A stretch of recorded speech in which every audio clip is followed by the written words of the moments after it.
Bonjour et bienvenue pour cette nouvelle vidéo tutoriel sur Cinema 4D. Alors aujourd'hui, je pense que ça va être très court. Ça sera peut-être même un mini tuto, quoique je dis ça, puis en fait, je traîne toujours. En fait, aujourd'hui, il fait très chaud et j'ai pas vraiment envie d'enregistrer des trucs compliqués. Alors, je suis revenu sur un truc qui a un bout de temps que je me dis, il faut que je le fasse. Sur le blog. Alors là, voilà le blog principal, hein, pas le secondaire. Tac. Le blog sur Cinema 4D. Sur le blog, quand je mets des fichiers à télécharger, dans quasiment tous les articles, hein, à chaque fois qu'il y a un truc qu'on a modélisé, qu'on a fait, ici, je mets le truc à télécharger. Et je mets donc une grosse icône, hein, que j'ai prise dans un kit dans un pack d'icônes pour Mac, Linux, je sais pas, j'en sais rien. Enfin bref, je prends une grosse image qui représente à peu près qui donne à peu près l'idée, qui a un truc à cliquer dessus. Donc voilà, avec un petit lien, télécharger le fichier, puis généralement on clique sur l'image et puis on arrive sur la page méga. Et puis bah ça c'est chiant parce qu'en fait, oui déjà le fond il est pas bon. Il y a pas un fond vide sur le PNG que j'utilise. Alors avant oui, mais j'ai dû prendre une mauvaise version la dernière fois, enfin les fois quelques fois avant, et ça fait qu'à chaque fois je reprends la mauvaise icône. Et puis donc cette icône pour mettre à télécharger, elle est pas très parlante, tout ça c'est pas génial. Et ça fait un bout de temps que je me dis, il faut que je change ça. Il me faut une icône. Euh, pour indiquer ici il y a un fichier à télécharger et j'aimerais faire une icône. Je peux faire cette icône en vectoriel avec Inkscape. Dans ce cas-là, ça fera un tuto pour la chaîne secondaire, ça serait bien. Mais bon, j'avais envie de le faire en 3D. J'avais envie de faire une icône avec Cinema 4D. J'avais déjà fait un tutoriel sur comment faire des icônes dans Cinema 4D. C'est-à-dire on avait fait, si je me trompe pas, un dossier, l'icône d'un dossier avec quelques feuilles dedans. Puis on avait rajouté des petits trucs dessus. On avait mis un globe pour indiquer que c'était le dossier réseau. On avait mis PSD pour indiquer que c'est le dossier des fichiers PSD, etc. Ça doit être encore sur le blog d'ailleurs. Oui, d'ailleurs, si je cherche icône, rechercher, voilà, non. Le truc de recherche c'est pas super au point. Non, c'est pas ça. Donc, ou alors j'avais mis un autre nom, faire des icônes dans Cinema 4D. Ah, je sais plus, c'est pas grave. On s'en fiche. Donc j'avais fait déjà une vidéo sur comment faire des icônes et puis donc on avait vu qu'on pouvait faire facilement des icônes avec Cinema 4D. Et donc là il me faudrait une icône pour remplacer cette image qui en fait correspond pas parfaitement. Puis j'aimerais un truc qui s'intègre mieux, etc. Avec un fond vraiment transparent, un truc que c'est plus adapté en fait à mon blog. Et donc on va faire ça aujourd'hui, on va faire une petite icône. Donc c'est vraiment un truc assez basique, hein. Ça va être juste de la modélisation, on va sans doute utiliser un petit peu les splines, et puis on va faire un petit rendu peut-être. C'est un truc tout basique, et en plus je mettrai l'icône à télécharger. Alors ça va être marrant, ça va être une icône téléchargée qui renvoie sur l'icône téléchargée. Oui, enfin bref. Donc, à quoi cette icône peut bien ressembler? À quoi on va la faire ressembler? Il y a beaucoup d'icônes téléchargées où c'est en fait une flèche, parce que c'est ce qu'il y a de plus parlant, une flèche. Alors des fois c'est une flèche toute seule, des fois c'est une flèche dans une sphère, des fois c'est une flèche avec un rectangle qui signifie peut-être un ordinateur ou un disque dur ou un espace de données. Et puis la flèche sort de l'espace de données et puis indique qu'on peut télécharger. Des fois c'est l'inverse, c'est la flèche qui rentre dans un cube ou dans un carré, dans un truc qui veut dire vous êtes en train de télécharger quelque chose. Des fois il y a beaucoup de choses. Des fois il y a un disque dur, des fois il y a une sorte de disquette. Alors les disquettes ça c'était il y a longtemps, donc on va pas reprendre le principe des disquettes. Des fois c'est un dossier avec une flèche, ça peut être intéressant aussi, mais le dossier on l'a déjà fait, donc qu'est-ce qu'on va bien pouvoir modéliser qui va ressembler à une icône qui veut dire il y a un fichier à télécharger. On parle beaucoup du cloud, de comment du réseau en fait, en le symbolisant par un petit nuage. Un petit nuage avec une flèche, ça pourrait être intéressant. Un petit nuage avec une flèche qui descend, c'est peut-être l'idée que je vais garder. Je réfléchis. Ça, ou alors, j'aime bien l'idée de la sphère avec une flèche à l'intérieur aussi. Faire une sphère, qui serait par exemple une sphère un petit peu transparente, et puis à l'intérieur, ou dessus en texture, une flèche. Ça pourrait être intéressant aussi. Mais je crois que l'idée du petit nuage me plaît assez. On va voir comment on peut faire ça. On va se mettre dans la vue avant, parce qu'en fait, on va d'abord travailler avec des splines, et puis on va peut-être modéliser un petit nuage. Alors ça sera en fait une icône faite dans un logiciel de 3D, mais qui aura un look très 2D en fait. Il y aura une épaisseur, mais ça restera quand même quelque chose de 2D. Donc d'assez plat en fait. Donc je vais faire peut-être des cercles. Alors je vais regarder si je peux trouver des icônes de nuages. Ça serait pas mal ça. Icônes. Je regarde sur le deuxième écran. Nuages, histoire d'avoir une petite idée de ce qui se fait, ce qui se fait pas. Icône nuage, et puis si je mets ça en plus petit pour vous montrer en même temps. Je regarde dans Google Images, faut en profiter parce que Google Images un jour on ne l'aura plus. Normalement c'est en discussion je crois, je sais plus. Donc ce genre de nuage, ça c'est des trucs assez basiques. Ça c'est pas mal aussi, mais moi je veux vraiment un truc basique en fait, c'est qu'on va rajouter une flèche. Alors si on fait un truc comme ça, qui a déjà 3 couches, et puis qu'on rajoute en plus une flèche, ça risque de faire très surchargé. Une icône, c'est quelque chose qui doit être vraiment très basique, très simple. C'est-à-dire que quand on le voit, on sait tout de suite, ça fait telle chose. C'est-à-dire que là, il faut qu'on voie l'icône et qu'on se dise, ça permet de télécharger un fichier. Ce nuage-là, celui qui est ici, il me plaît. Celui-là, il est pas mal du tout. Il est assez basique, assez simple. Et puis, je trouve qu'il a quand même de la gueule.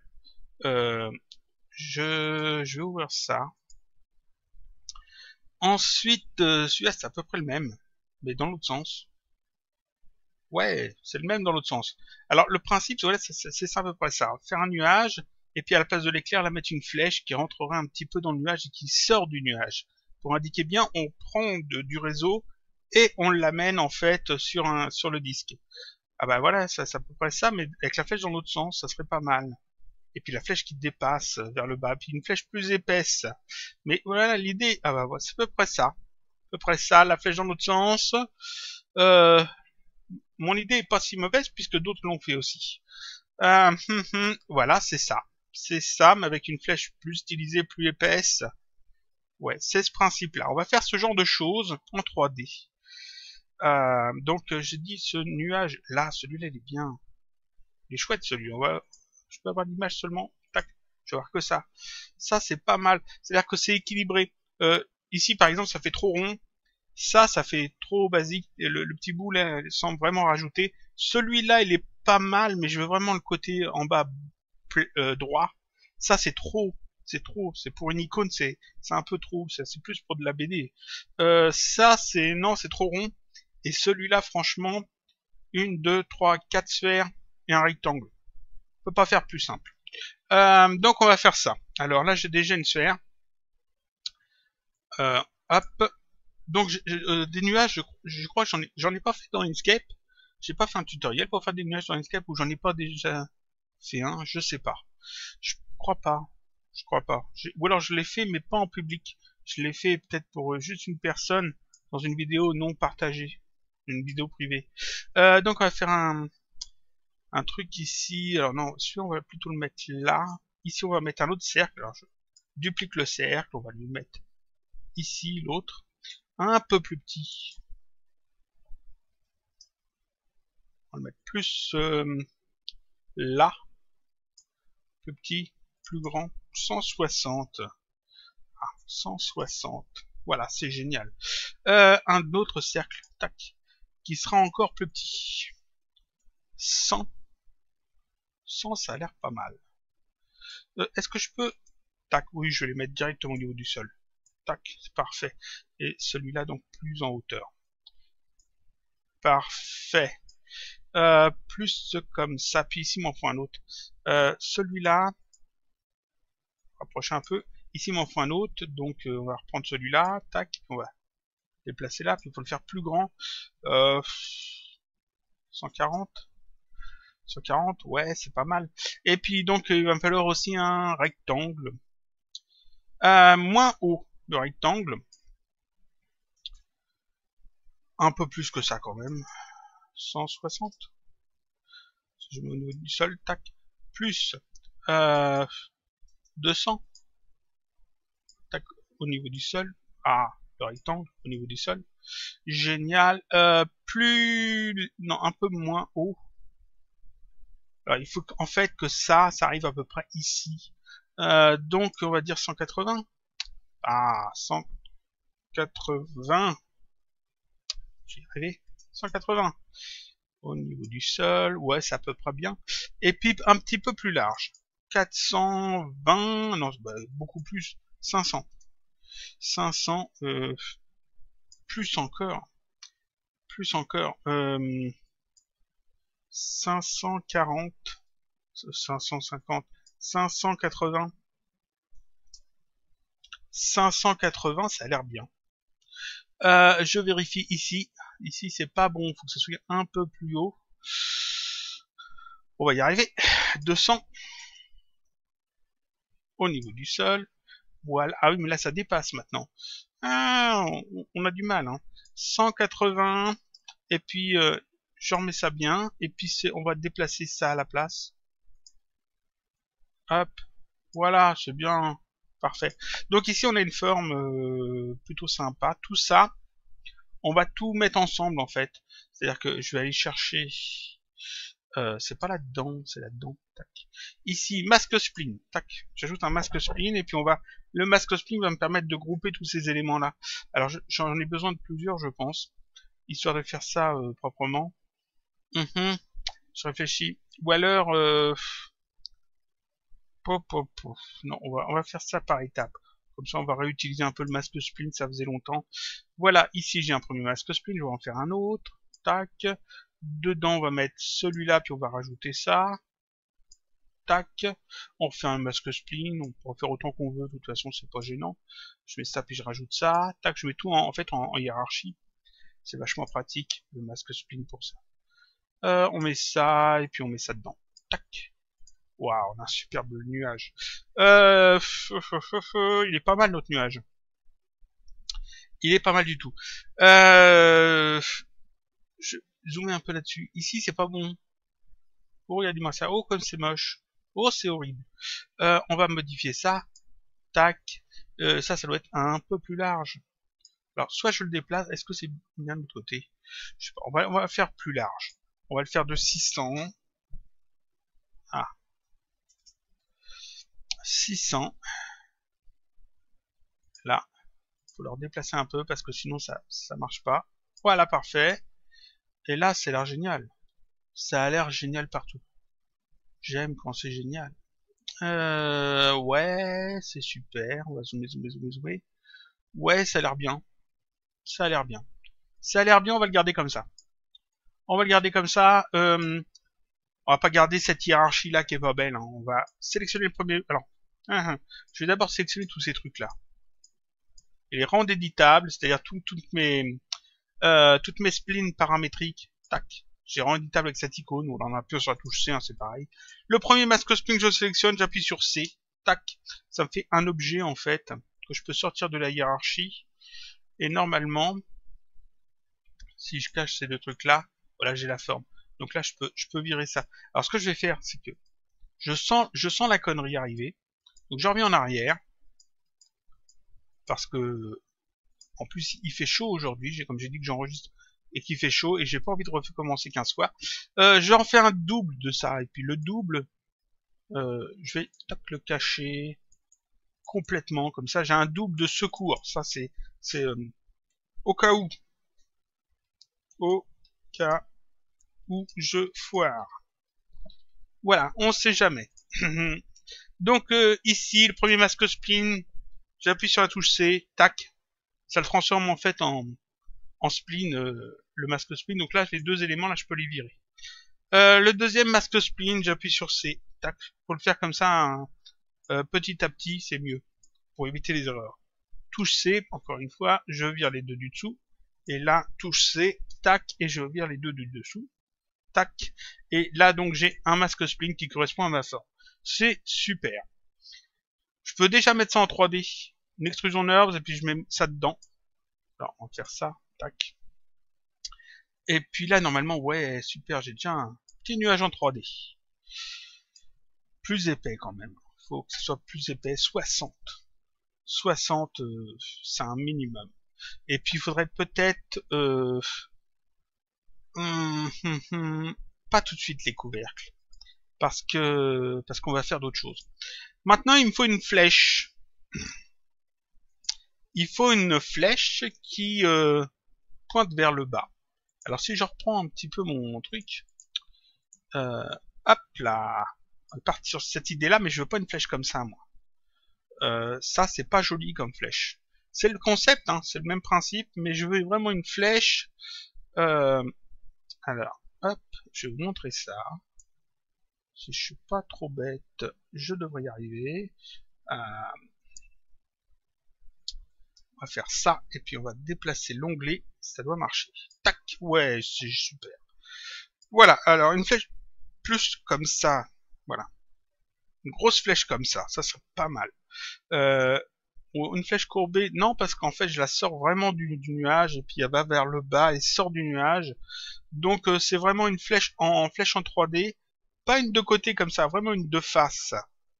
Et puis qui mange en fait dans le nuage. Alors, non. Je vérifie s'il n'y a pas une icône qui aurait déjà été faite dans le même principe. Je sais jamais. Non, il n'y a pas l'air. Il n'y a pas l'air. Il n'y a pas l'air. Dans les nuages. Ah, là, en fait, c'est à peu près ça, mais sauf que je veux que la flèche soit plus basse, qu'elle dépasse, en fait, du nuage, et que ça creuse dans le nuage. Est-ce qu'on a un truc comme ça? Plus comme ça, voilà. Plus ce genre de choses-là, mais sans le compte. Bah, c'est à peu près ça ce que je veux faire. Mais pas tout à fait, mais ça ressemble beaucoup. Ouais. Comme quoi, mon idée n'était pas mauvaise puisque d'autres l'ont fait. Donc, il me faut une grosse flèche. On va passer dans la vue avant. On va réutiliser en fait encore une fois les splines. Si vous avez du mal avec les splines dans CinemaCAD, déjà j'ai fait des tutoriels sur les splines dans CinemaCAD. Il y en a au moins 2, peut-être même 3 vidéos où je parle et que j'explique toutes les fonctions vectorielles, enfin les fonctions des splines dans CinemaCAD. Mais sinon, vous pouvez tout à fait utiliser un autre logiciel comme Illustrator ou Inkscape. Illustrator va vous enregistrer au format Illustrator 8. C'est important parce que CinemaCAD ne sait pas lire les autres formats, sauf peut-être les nouvelles versions, mais je suis pas certain. C'est vraiment la version 8 d'Illustrator qui est reconnue dans CinemaCAD. Enfin, ma version en tout cas. Et sinon, dans Inkscape, vous sauvegardez en SVG, mais non seulement il faut aller après sur des sites internet pour convertir le SVG en Illustrator version 8. C'est pas super fiable. Mais ça marche, il y a quand même des sites qui le font correctement. Et puis sinon, il y a un plugin externe fait par, je sais plus si c'est Valkyrie qui fait ça, je crois. Je suis pas sûr. Oh, je vais vérifier parce que je voudrais pas vous dire des bêtises. Un plugin qui permet d'importer du SVG dans Cinema 4D. Est-ce que c'est lui qui le fait? Il me semble pas. Qui est-ce qui fait ce plugin qui lit du SVG dans Cinema 4D? Je vais voir ça. Parce que SVG, CKD. Import CKD. Ah, c'est Bonk. J'ai retrouvé. Génial.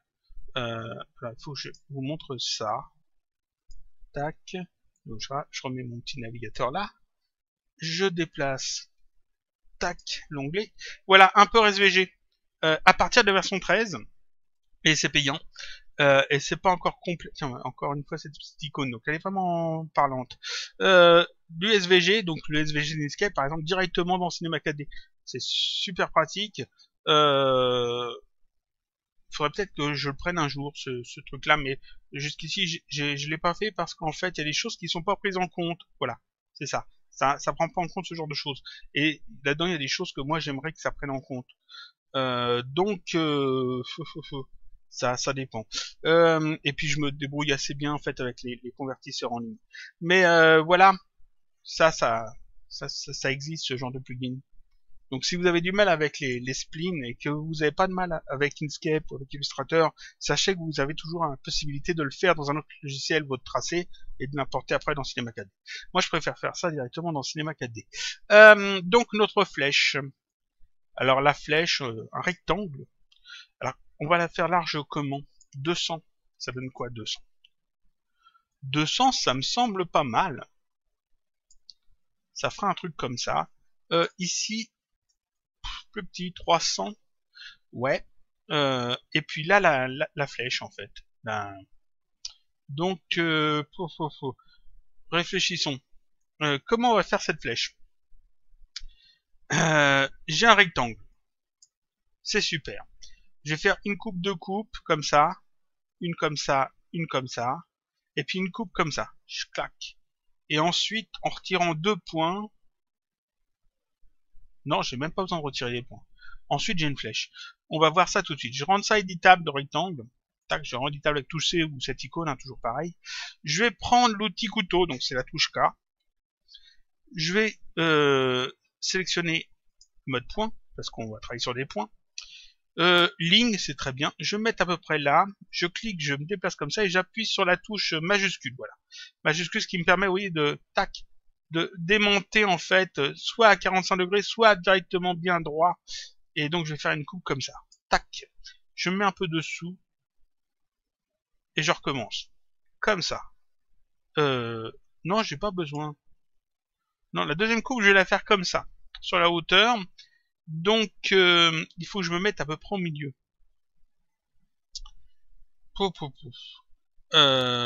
Est-ce que... Alors, il fallait que je mette ça à 0,0 en fait. Il fallait que je mette le rectangle pile sur le 0,0 pour être sûr de faire une belle flèche bien... On va faire ça. Là, je vais me mettre à 0, 0. Voilà, tac.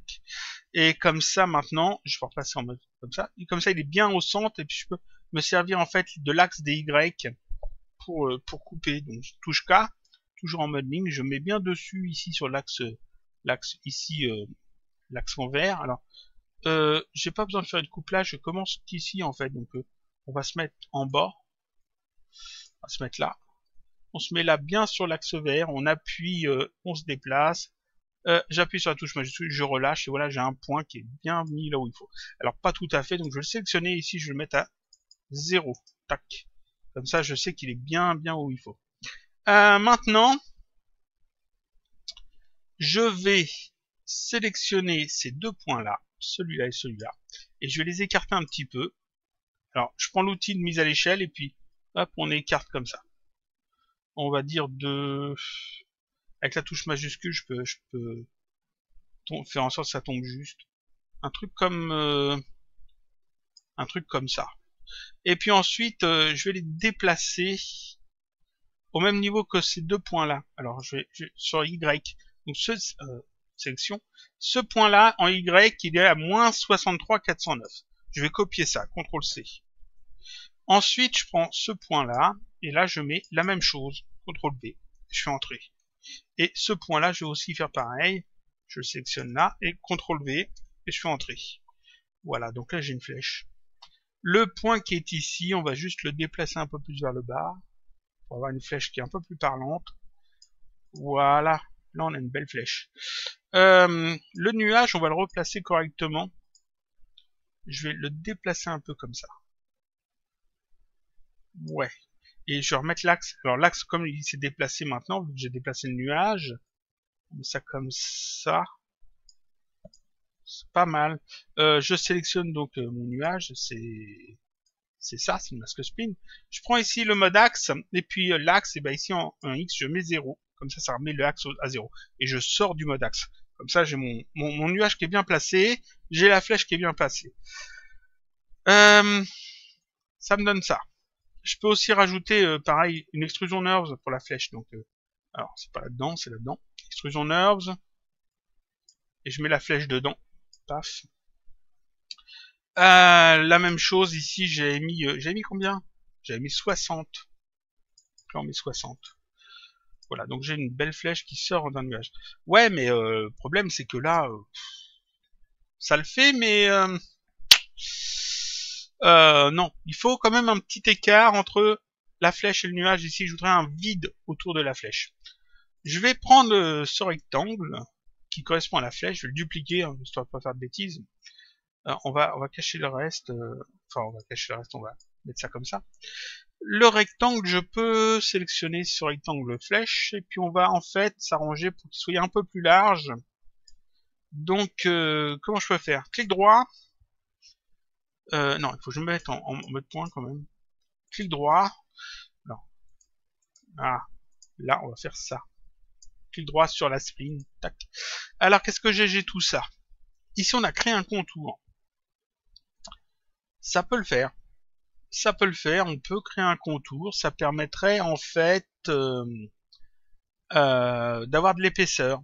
Donc, je vais faire créer un contour. Je fais un clic déplacé. Comme ça me permet, en fait, de créer de l'épaisseur. Alors, on va faire un truc dans genre plus, comme ça. Je relâche. Alors, je vais cacher l'autre quand même.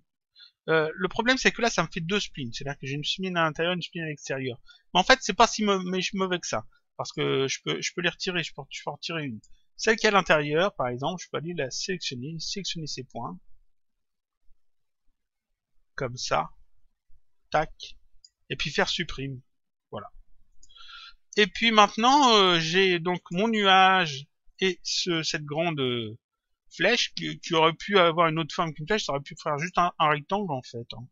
Bah ça, je vais simplement mettre ça dans, encore une fois, hop, dans un masque spline. Masque spline, alors le masque spline dans lequel je mets le petit nuage qui est là, et la grande flèche. Mais là, là ça me les ajoute en fait, ça les mélange. Je sais pas ce que je veux. Ici, je veux pas A union B, je veux A moins B. Et on va s'arranger pour que ça passe bien. Parce que là, c'est pas comme je veux. A union B, A moins B, j'ai dit.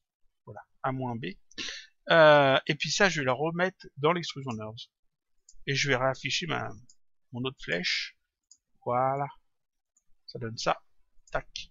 Et là, on est déjà pas mal. On est pas mal du tout. C'est à peu près ce que je veux faire. Donc maintenant, je vais ajouter là-dedans des jolis couvercles. Alors, je vais dans couvercle, dans mes extrusion nerves. Ça, c'est le nuage. Je vais renommer bien. Nuage. Et ça, c'est flèche. Et comme je laisse le masque spline ici, eh bien en fait, si je veux, je peux tout à fait, tac, c'est pas ça, tac, si c'est ça, mais enfin, retirer en fait le masque spline, je pourrais tout à fait le désactiver et garder en fait, redéplacer ça là par exemple, tac comme ça, et garder en fait le nuage complet. Bon, le petit creux, j'aime bien. Donc j'ai dit, je suis là dans nuage, dans couvercle, et puis on va rajouter un petit couvercle. Alors, couvercle et biseau. Ici et là aussi, couvercle et biseau. Ce qui permet en fait ici d'avoir un joli petit arrondi. Un joli petit arrondi qu'on va un petit peu travailler quand même parce que sinon c'est pas beau. Étape 3 étapes. Comme ça on a un arrondi de qualité. Ici c'est pas joli. Je vais retravailler ça. On a notre truc. Alors ici je peux peut-être contraindre le contour. Non. Trouver vers l'intérieur, ça donnerait quoi? Non, c'est moche. Coque vers l'extérieur ou vers l'intérieur? Non. Non, je vais laisser le truc comme ça. Convexe, je laisse. 3 et 5, ça me semble pas mal. Et je vais faire pareil pour la flèche ici. Donc, couvercle et biseau, 3 et 5, 3 et 5. Voilà ce que ça donne. Ouais, c'est pas mal. Et donc là, ça, c'est pas beau. On va zoomer dessus. C'est le masque spline qui est ici, donc tac, c'est ça qui est pas beau, d'accord. On va retravailler ça, on va retravailler ça dans cette vue-là. Je pensais l'avoir corrigé, ça. Et puis j'ai dû pas faire gaffe. tac, en mode point. Je vais déplacer. Alors, ces deux points-là, il faut les souder. On va les souder. Clic droit. Alors, ça sort de la capture. Bah non, je suis idiot. Je suis pas sur un maillage. Donc ici, on va simplement les mettre à la hauteur de celui-là. Celui en Y, il est à 0. Il est pile sur la ligne. Donc celui-là, on le met aussi à 0. Tac. Ensuite, celui-là à 0 aussi. Alors, un à la fois, parce que sinon, c'est le point central qui met à 0 et c'est pas bon. Celui-là, bah, il est déjà à 0, c'est bien. Et là, en fait, je dois avoir 2 points à la place d'un. Alors, je vais optimiser. Ah oui, mais non. C'est une spline. Non, j'ai qu'un point, de toute façon. Est-ce que si je déplace le truc? Oui, c'est bon, c'est sûr. Donc là, on va en supprimer un, simplement. Donc, à la place de 2 points, j'en ai qu'un seul, c'est parfait. On va vérifier que c'est bon partout. Hop, en face, là. C'est pas beau, ça. On sélectionne un des 2 points, on le supprime. Voilà, donc là, c'est mieux. Là, c'est bon, tout ça, c'est bon. Jusque là, c'est parfait. On continue à tracer du petit nuage. Est-ce que c'est bon partout? C'est bon partout par là. Jusqu'ici, c'est parfait, c'est génial. Ici, c'est parfait aussi. Et puis là, on revient ici, c'est parfait. On dézoome. Je réactive ça. Et là, c'est nickel. Voilà, le petit nuage qui ressemble au truc de téléchargement. Et maintenant, il lui faut une jolie couleur à notre petit nuage. Le blog est assez foncé.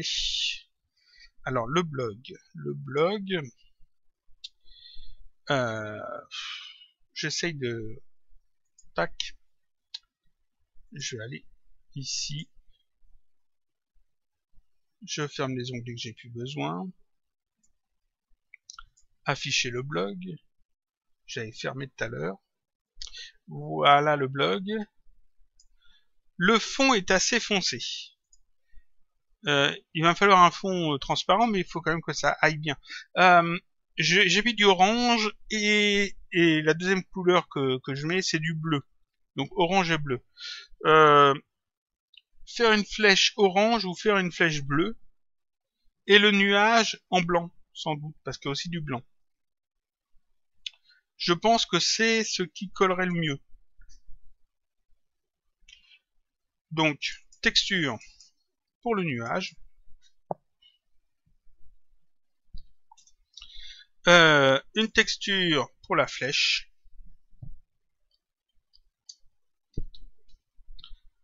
Le nuage, on a dit que c'était du blanc. La flèche, on va la mettre en bleu. Donc, le nuage, je veux du blanc, mais alors, pas de spécularité, et je veux un blanc absolu. Alors, si je fais ça, ça va être bien, mais je me demande, est-ce que ce serait pas mieux de carrément manger l'épaisseur en mettant par exemple un truc comme ça, en le baissant un tout petit peu, pour avoir en fait un truc dans ce genre là. Dans ce genre là, remanger encore un peu, histoire d'avoir un petit ombre, mais une ombre gris clair quoi. Ouais, un truc comme ça. Voilà, ça serait pas mal ça. Dans ce genre-là, l'icône. Ça serait chouette. Et donc le nuage, il est blanc, je ne touche plus. La flèche, on retire la spécu et la couleur, je voudrais un bleu un peu électrique. Alors, couleur écran, je vais aller voir ce que j'ai. En fait, c'est un bleu comme ça. Ah, c'est pas terrible. Qu'est-ce qu'on a d'autre? Le bleu Facebook. Qu'est-ce que j'ai d'autre comme bleu? On va prendre du gris pour le moment. Je vais aller voir en fait ce qu'il y a. Ah, couleur écran. Là, j'ai plein de couleurs. Ce bleu là, un bleu comme ça c'est un peu foncé. Ça, c'est plus clair. Là, en fait, ce que je fais, c'est que je clique sur choisir une couleur à l'écran et je balade mon curseur sur l'écran. Et j'ai des images d'ouvertes. Et quand je passe en fait le curseur qui a une forme de petite pipette sur une couleur, par exemple ici du orange, ici du jaune, ça prend la couleur. Donc ici ça me met ici la couleur que je suis en train de pointer. Et donc je cherche à peu près dans les images une couleur qui correspondrait à peu près à ce que je cherche. Un bleu un peu électrique, bleu comme ça. Tac. Ouais, mais alors plus lumineux. Donc je vais peut-être ajouter aussi la luminance ici. Si je fais un truc comme ça. Là, il faut une couleur plus foncée parce qu'en fait c'est dans la luminance. Donc on va essayer de jouer un petit peu comme ça. J'ai mis combien pour lui? J'ai mis 69, 70 quoi. 70. Et puis là, une couleur, bon, on va la prendre aussi, plus foncée. Ça donnerait quoi? Ouais, c'est pas trop mal. Plus foncé encore. Hop. C'est pas mal du tout. Est-ce que je mets ça comme ça? Plutôt comme ça. Ou de face. Ou alors... j'aime bien un petit peu comme ça. C'est pas mal ça. Mais alors là, forcément... peut-être plus d'écart ici. Agrandir peut-être un petit peu le... Je vais fermer ça. Ici, le rectangle que l'on a, je peux tout à fait, si je veux, l'agrandir pour agrandir un petit peu le trou, en fait, comme ça. Dans ce genre-là. Ouais, c'est pas mal ça. Est-ce que ça irait, ça, pour une icône de téléchargement qui serait à peu près de cette taille-là? C'est pas mal. Le bleu est pas assez... On va changer là. Tac. Je voudrais un bleu qui vraiment soit bleu. Ouais. Plus comme ça. Plus comme ça. Et si je vais jouer avec la luminescence, hop, si je... Alors, je baisse le truc. Ça fait sombre. Et si je le mets plus clair, on voit moins de choses. Ou alors si je mets pas la luminescence pour ce bleu là, pour la flèche. Non, je vais quand même mettre ça pour éclaircir un petit peu. Éclaircir, manger les ombres pas belles. Ça a l'air pas mal ça. Ça fait une icône. Si je retire la luminescence pour le petit nuage, ça donnerait quoi? Oh, ça passe aussi en petit, hein, comme ça. Je vais pas mettre la luminescence. On va essayer 100. On va essayer 100 et mettre un bleu plus clair ici. Je dis là, couleur. Plus clair. Alors, plus clair, plus électrique. C'est pas mal. Et si je fais... Alors, je vais dupliquer la flèche. Je vais en cacher une. Voilà. Pourquoi j'ai dupliqué ça aussi? Parce que c'était sélectionné. Et je vais faire un double de la texture. Et là, je vais mettre une autre texture qui sera en orange. C'est pas ça. Orange. Histoire d'avoir le choix. Voir ce que ça donnerait. Ça passe... ça passe... faut retirer là aussi. Ça passe bien, en fait, le orange. Ouais. Orange, c'est pas mal aussi. Sur le bloc, ça passera bien. Seulement, ça risque de se fondre avec le texte. C'est-à-dire que le texte sur le blog est déjà en orange. Le télécharger le fichier sera en orange. Le fait d'utiliser du bleu va peut-être plutôt faire ressortir le truc. Bleu ou orange. Je pense que je vais faire les deux. On va faire ça. Cacher ça. Ah. Pas grave. Là. Et puis là, je vais réafficher l'autre. Décidément. Voilà. Là. En bleu, ça donnerait ça. En bleu, ça donne ça. Je vais peut-être garder en bleu. Je pense que je ferai les deux. Je vais garder les deux. Et puis au moment où je mettrai un fichier à télécharger, je verrai bien. Au moment où je vais mettre ce fichier-là à télécharger, parce qu'il sera à télécharger, hein, cette scène-là sera sur le blog. Là, je vais donc garder ça comme ça. Je vais donc faire un rendu de ça. Alors, il me faut un rendu de quelle dimension? Si je regarde l'icône que j'utilise, elle fait combien? Combien par combien? J'aimerais bien savoir. Est-ce que c'est indiqué quelque part? 20 pixels, non, c'est pas ça. 245 par 245. Il me semble que c'est ça. Donc ici, dans les propriétés de rendu, je vais mettre 250 par 250. On va donc, hop, zoomer. Là, en fait, vous voyez que en fait, c'est plus clair et plus sombre à certains endroits. C'est en fait la limite de mon rendu. Donc, il faut que je reste dans la partie claire.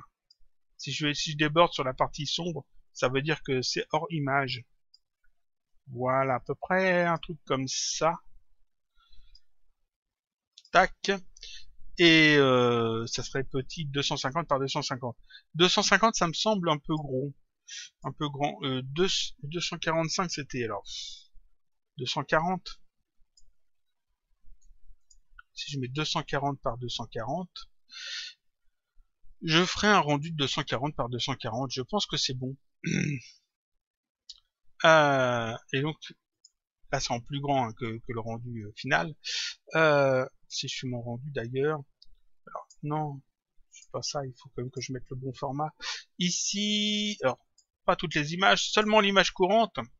Enregistrer. Alors ça, je vais changer ça après. C'est du PNG. Je veux du PNG. Je veux de la transparence, donc canal alpha, je coche, c'est important. Je touche pas au reste. 240. Tout ça c'est bon. L'anti-aliasing c'est parfait. Tac, petit rendu. Voilà. Ça donnerait ça. C'est un peu grand. Cette taille-là plutôt, ça serait mieux. On va dire plutôt sortie. On va dire 200 par 200. Ça donnerait quoi? Voulez-vous écraser ou je m'en fiche. Ça c'est mieux. Peut-être plus épais. Il me semble que si c'était un peu plus épais, donc ici, alors je vais faire tout en même temps. Là, objet, ici à la place de 60, je mets 80. Peut-être même 100. Ça ferait quoi? 100, ça fait peut-être exagéré. On va voir ce que ça donne. Oui. Bah c'est très bien. Il me semble que c'est bien. Donc là, on a fait une petite image toute bête, toute simple. Petite icône qui sera utilisée pour le blog. C'était vraiment histoire de poster une vidéo tutoriel, hein, parce qu'on a vu un petit peu les splints, tout ça. C'est pas un tutoriel où vous allez avoir appris beaucoup de choses. En fait, c'était vraiment histoire de poster quelque chose. J'avais rien envie d'enregistrer aujourd'hui parce que il fait chaud aujourd'hui. Au moment où j'enregistre, il fait chaud. Et donc, ça donne pas vraiment envie de faire des longs tutoriels, même si ça a duré quand même 42 minutes, mais 42 minutes calmes, 42 minutes comme ça, sans rien préparer à l'avance, juste faire le truc comme ça. Donc cette icône là, ça je vais l'enregistrer, je le mettrai à télécharger sur le blog. Alors je mettrai les deux versions, la version orange, la version bleue. Bah de toute façon ils y sont, hein. C'est là. La version orange elle est là, elle est juste masquée. Et puis la version bleue c'est celle qui est affichée. Ça je peux le virer maintenant. Tac, j'ai pas foiré. Et puis je mettrai ça à télécharger sur le blog et puis voilà. Et donc je vous dis à la semaine prochaine pour un autre tutoriel qui sera sans doute un peu plus conséquent. Aujourd'hui c'était vraiment histoire de mettre une vidéo pour cette semaine parce que c'était ça ou pas faire de vidéo, sauter à la semaine prochaine. Donc voilà. Bonne fin de semaine. Je vous dis à la semaine prochaine pour une autre vidéo, toujours sur Cinéma 4D.